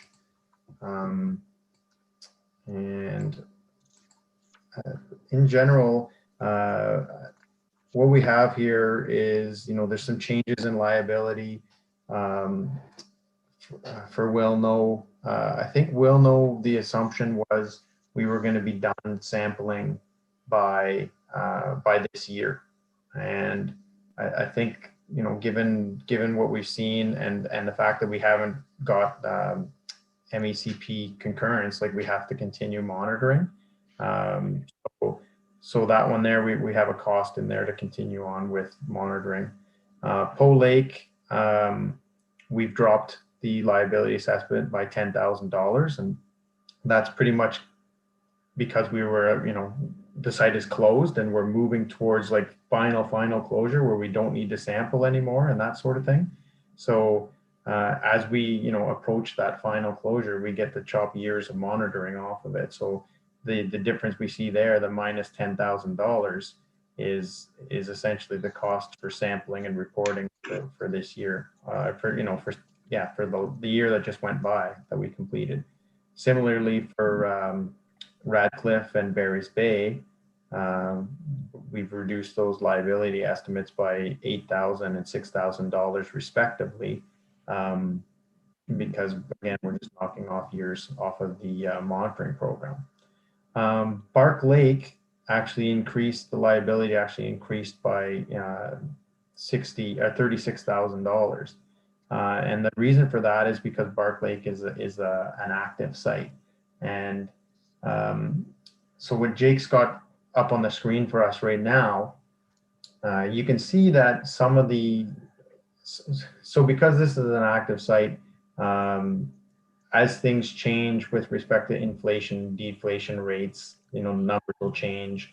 As the contaminating lifespan or the remaining life of the landfill changes, depending on how much volume we bring in, and when we do surveys and stuff like that, all of that is factored into the equation. We look at the waste capacity factor, and then that pushes down through the calculation and figures it out. So as that waste capacity number changes,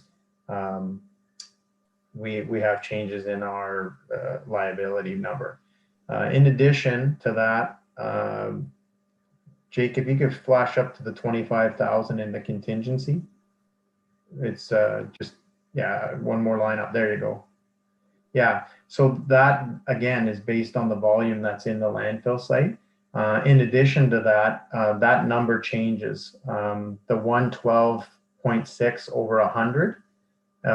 No, sorry, Jake, it's just in the notes. The 112.6 over 100, the inflation adjustment, that's based on the 10-year moving average of the non-residential building construction index. So as that number continues to change, your numbers on an active landfill site will continue to change. So it's not like we've done anything wrong or anything's happened here that's, we're not seeing anything that we're like, oh, we need to increase our liability numbers or anything like that.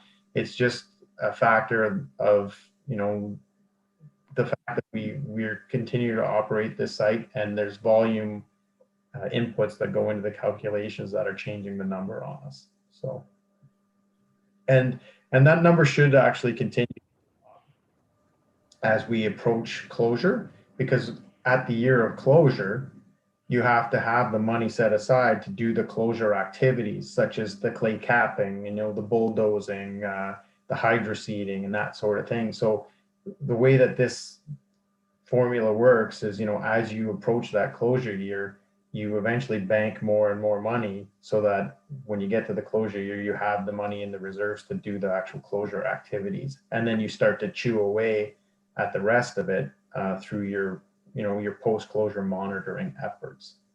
So that's a really, really quick run through of the changes that we saw in the program or in the liability assessments related to the monitoring programs and or the status of the active site, that being Bark Lake. Okay, are there any questions on this? Councillor Poplinski. Yes, thanks, Mayor Love. My question actually is, and I may have missed it in the report, and I remember at some point in time in the past where we've actually had a number that to give us an idea, what was the life expectancy of the Bark Lake dump being an active site at the moment? How many years would we have before we need to look beyond that? Yeah, so at the bottom of each page, in the tables. So Jake, can you scroll down to table 2? And table, like the next one, sorry. Yeah. Yeah. Yeah. At the bottom of this page, you can see that there's the remaining lifespan in years, and the period of post-closure required, continued. So this, I believe that Jake is well known. Forgive me, I can't see it. The print is so small and I can't magnify it. So, but thank you. Oh, that I can, if that's in the package, I have reference to it. So that's great. But it is important. It is important to know that.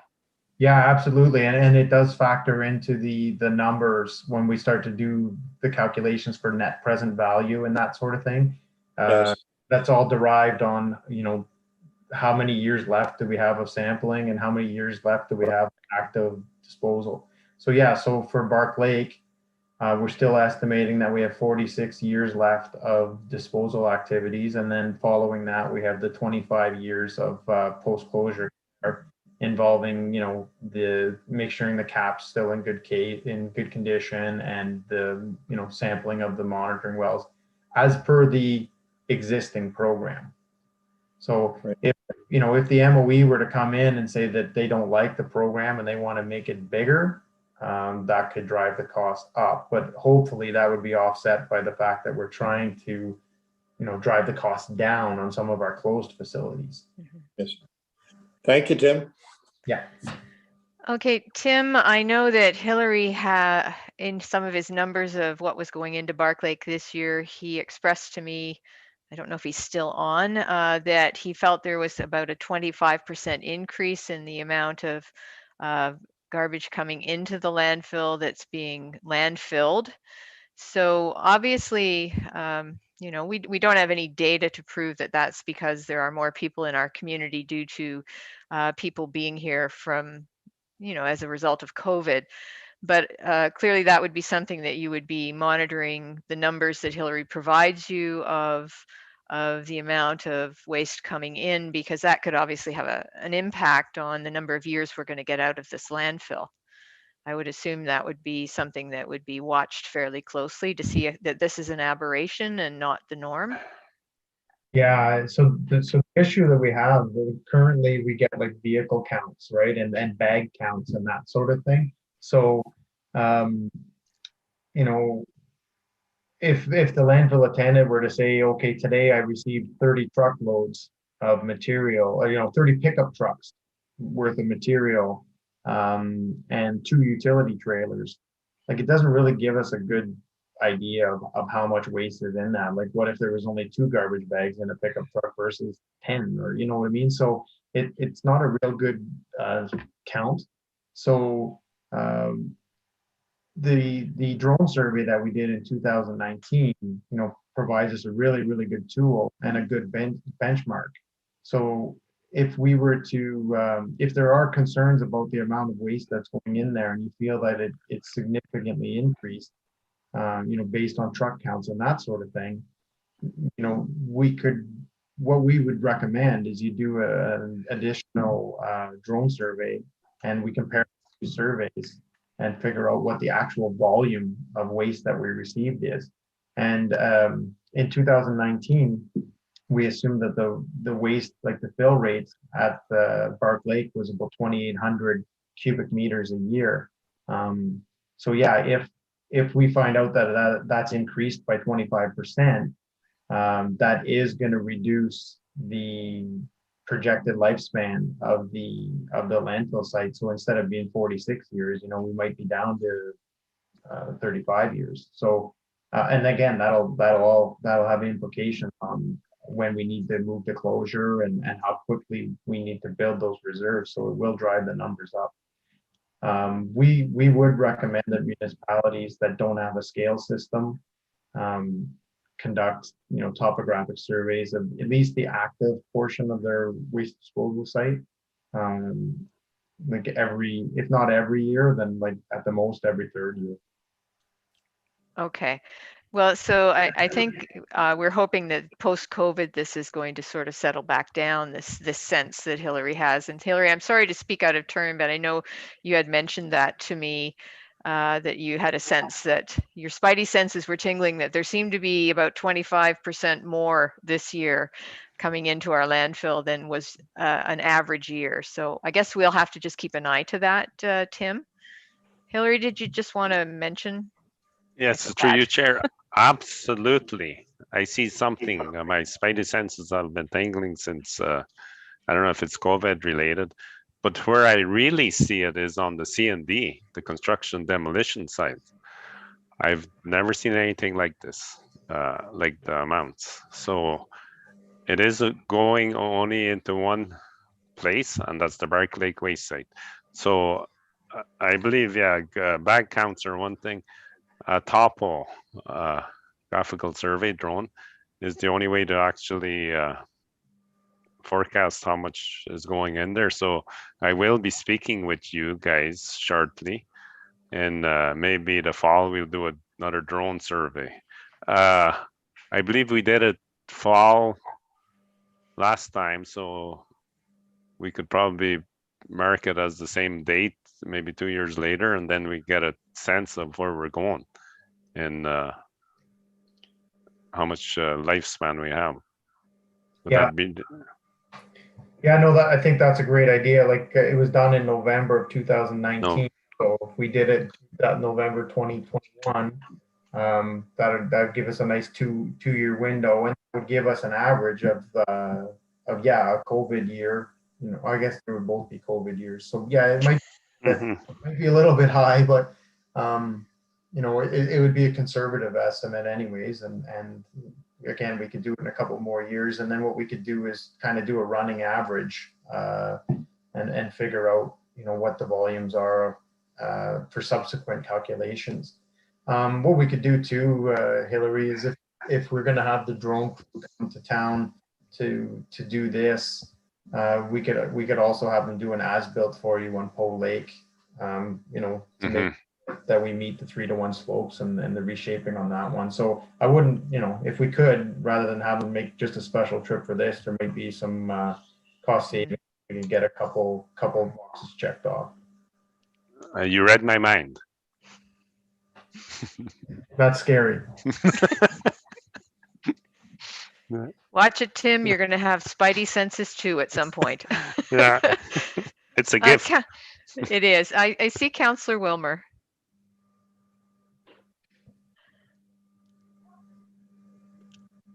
Thank you. Just continuing on that, when I was in another municipality, I would often see with the landfill site, I mean, we might have 46 years one year, and then next year it would be down to 25 based on the amount going in that year, particularly if there was a large construction project or perhaps a new subdivision or something like that coming in. So, and I've also seen it go back the other way from a reduced number of years, say 20 back up to 30. So that figure is fairly flexible, and I guess it's based on the amount. It's based on the amount that you're getting in that given year. So I'm just looking with the, you know, with what Hillary is seeing, and the fact we know we're going to have a school demolition, and we are seeing increased growth. How do we get a more, or how will we eventually get a more accurate, or I'm not saying it's inaccurate now, but if it does change, how do we know, and how do we have a idea of what the actual life is left in that site? Yeah. So I agree with you that this is a common thread, and I often get called into municipalities that are panicking because they say they have 7 years left, and when I get there and we fly the drone and we do the design, you know, we come up with, oh, we actually have 15. Vice versa, right? We say, oh my God, like we thought we had 7 and we have 2. So yeah, what we typically do is we don't rely on a single snapshot very often. Like in this case, we had to because it was the only data that we had. But now that we have this data from 2019, you know, if we do another survey now and we get another number, usually what we do is we would plot those, and we could use the average. And if we see an increasing trend because, you know, the municipality is growing or it's shrinking or whatever the case may be, we can use some of those, we use some trend lines to figure out, you know, what we want to use as our waste disposal rate as opposed to like a single point in time reading. That trend analysis approach also allows us to take out the years when you have the school demolition, or, you know, like if we know that there's something big that happened on any given year, that trend analysis approach and that averaging approach allows us to get rid of some of those, you know, extraneous, you know, like weird readings, and keep our number a little bit more accurate. Okay, thank you. So Tim, I think it is important, and I know Hillary recognizes this, that we got to get a good sense of having a clear understanding of what our I'm sorry, I'm stumbling, but okay, we need a clear sense as a council of how many years that we do have left in a landfill, because the process of either attempting to get another one or making decisions and changing how you do everything you do in and around waste is one that takes 10 to 15 years potentially, and, you know, 2 to 3 council terms. So I think we would appreciate and understand that if this is something that needs to be done every so many years to get a good solid sense that we know how many years we have left, that it's something we would want to consider going forward, that this be done. Because otherwise you can find, as you said, if you suddenly find yourself with significantly fewer years left, you may not have enough time to really make the adjustment that you need to make, especially if it was to seek out another landfill. Those are really hard to come by these days and take a long time to get. Yeah, even to do an expansion on the existing site, you know, there's certain limits to what would be allowed for an expansion. And if you triggered, you know, for example, if you were to ask for more than 100,000 cubic meters, additional cubic meters, that would trigger a full EA. So then we would need to do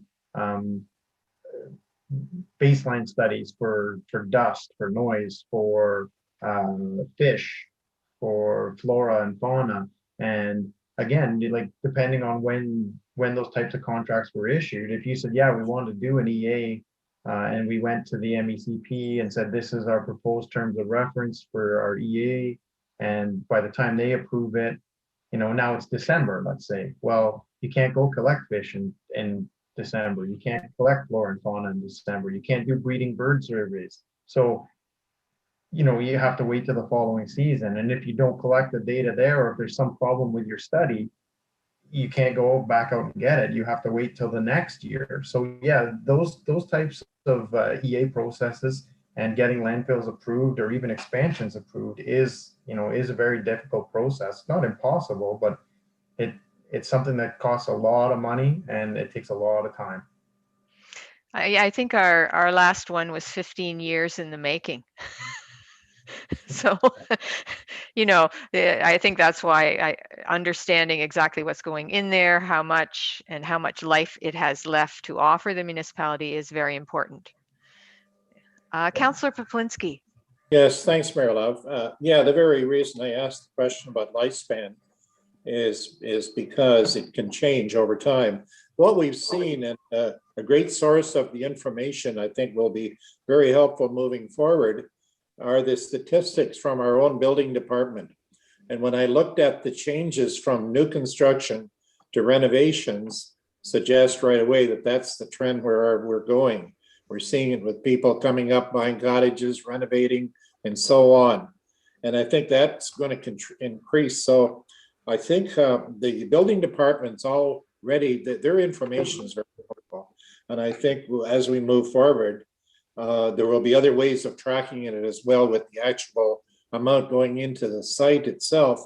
But it gives us a very good reason of the amount of activity which we can expect. So that was something I would want to see continued. So thank you. It's good to hear the other methods of keeping track. So I think we need to keep working at it and encourage the records that we're seeing come to the table. And there is a reason for all of it. And I think especially in this particular case. Okay, thank you. Are there any other questions for Tim and Jake from council or staff? Because I think we've got through everything. Sue. Tim, I just had a question about, if you recall last year, we had talked about closing cells versus closing a full landfill site all at once. And we had discussed that it would show good stewardship of the asset and might even look favorably on expansion at some point. Is that something that we have talked about anymore over the last year following that conversation, or is it something that we actually have to inquire with the ministry before there's discussion? Yeah, we haven't really pushed the issue too far to date, but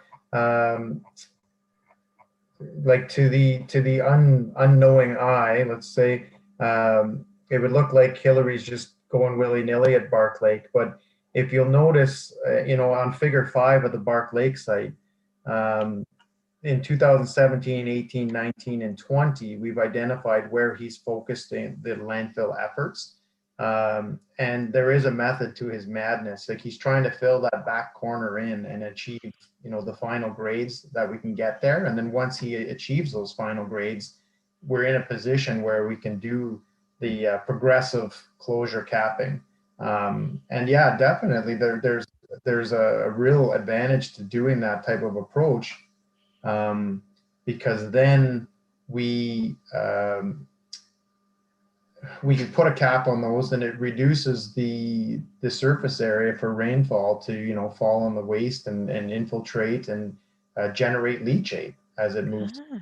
So yeah, Hillary's got a really nice piece of that back corner all ironed out for us, and when we finally get to those final grades, if we can cap that 2016 through 20 area, that's it looks to be almost like 30% of the existing waste volumes there. So yeah, I think that still is our goal. And although we haven't had a lot of formal discussions or formal plans on it, let's say, Hillary and I have had that discussion, and he seems to grasp what we're going for there. So kudos to him. There's definitely some positive steps in that regard.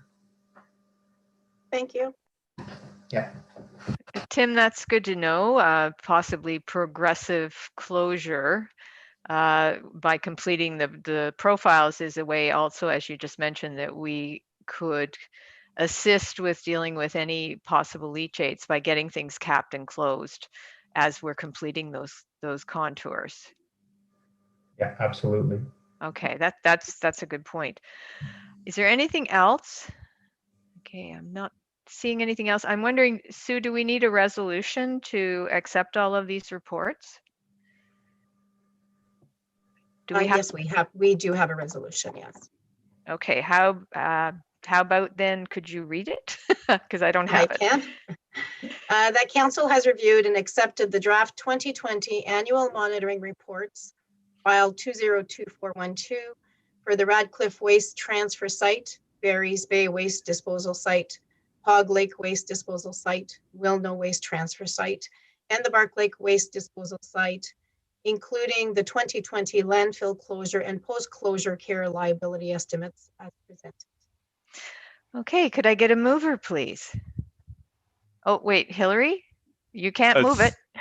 No, okay, Sue, I believe that you forgot Bears Bay. Oh, I thought she mentioned it. I didn't think she did. I have Maybe. Radcliff, Barry's Bay, Pug Lake, Wilno, and Bark Lake, and the landfill closure post-closure care liability. Yes, you do. Sorry. Okay. Nope, I'm fine. Okay, so I can't let you move it, Hillary, but could I get a member of council to move that for me? Moved by Councillor Wilmer and seconded by, I need a seconder, Councillor Schulist. Is there any discussion on the resolution? Councillor Poplinski. Yes, Mayor Love, I'm just wondering, should we also include in that in our instructions to staff to proceed with the report as we talked about, with the hope of the recognition that we expect to have as part of the resolution, or you want to do that by a separate one? Sue, do we need a resolution for that, for the letters, or is that direction? Yeah, that is direction, and council, as we did last year, get a copy of that letter when it's sent. Okay, Thank you. so that will be just a direction, and I think you guys have the direction. So is there anything further on the resolution? Okay, seeing nothing, all those in favor? And that's carried. Okay, well, Tim, thank you. Jake, thank you.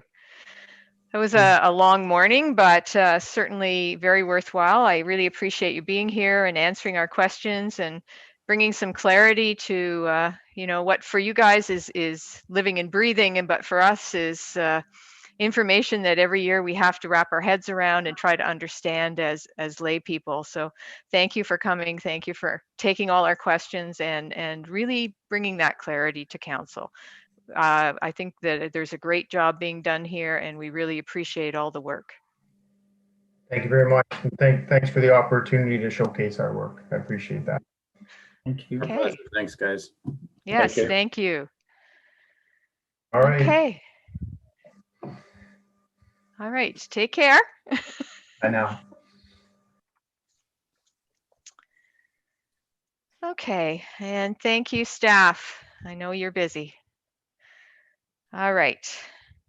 So our second delegation, 6.2, is a statement from Councillor Poplinski. I'm going to turn it over to Councillor Poplinski. Thank you, Mayor Love. I'd like to take this opportunity to address comments made by me at the council meeting of March the 8th of this year.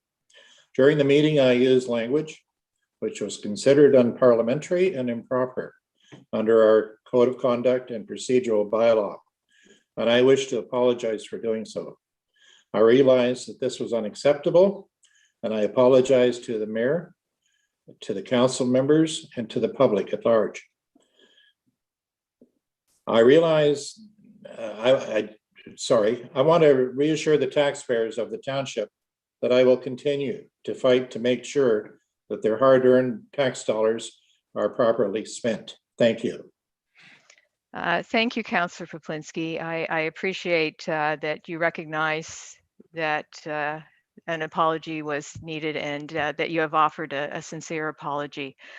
Okay, so I know we've had a long morning, everyone. I'm wondering if we could just take a lunch break. I don't know, maybe even till 12:45. Our in-camera session this afternoon is at 2 o'clock. So is that okay with council? Could someone move that we take lunch until 12:45? Moved by Councillor Poplinski, seconded by Councillor Wilmer. All those in favor? And that's carried. Okay, thank you, everyone. Have a good lunch. We'll see you at 12:45.